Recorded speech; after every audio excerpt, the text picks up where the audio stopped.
There are always legal risks, and I think manufacturers are well used to legal risks. I think the issue with 3D printing is not that it brings more legal risks, it's it brings different legal risks, and that's the important thing for people to understand, is what they are and how they differ from the way that they've been used to looking at traditional manufacturing.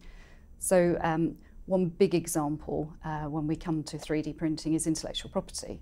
But again, manufacturers are used to dealing with intellectual property. They know its value, they know the importance of owning intellectual property in order to get the very competitive advantage that helps their business.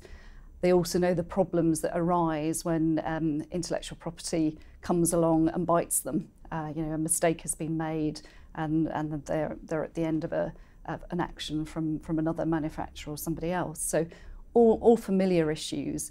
I think what we see in 3D printing is that we'll need to come at it in a different way.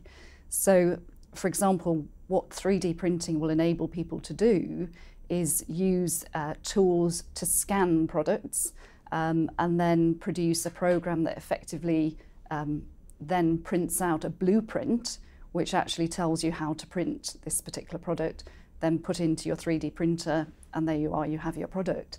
So for the owners of the designs, they need to be thinking about, how in practice can I actually work with this? How do I need to regulate? How can I regulate the use of my intellectual property? What permissions should I actually be giving to people, or should I be stopping them doing this?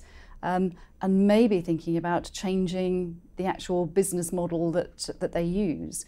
So there's been mention of Lego thinking about actually allowing people to print the Lego bricks rather than selling them. So with that comes a different model, that you're not going to be selling your product and sort of holding on to your intellectual property. You'll rather be saying to somebody, I'll give you a license to use this design. So you need to be thinking about changes to the way that your intellectual property is accessed and enforced where you need to do that. And then there's a big issue around product liability. So just again, to demonstrate that, if you have the ability to print a bicycle helmet, what happens then when unfortunately you fall off your bike and the helmet hits the deck and it crumbles, it splits?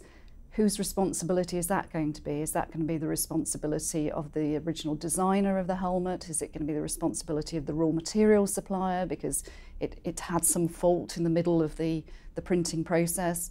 Is it the fault of the person who supplied the 3D printer, or indeed the end customer, end consumer, who printed it themselves and they didn't check it before using it? Again, quite complex liability issues, and you could pin some liability anywhere, but the important thing is that it gets identified, and then again you have a contractual arrangement that gives everybody the certainty around that particular activity.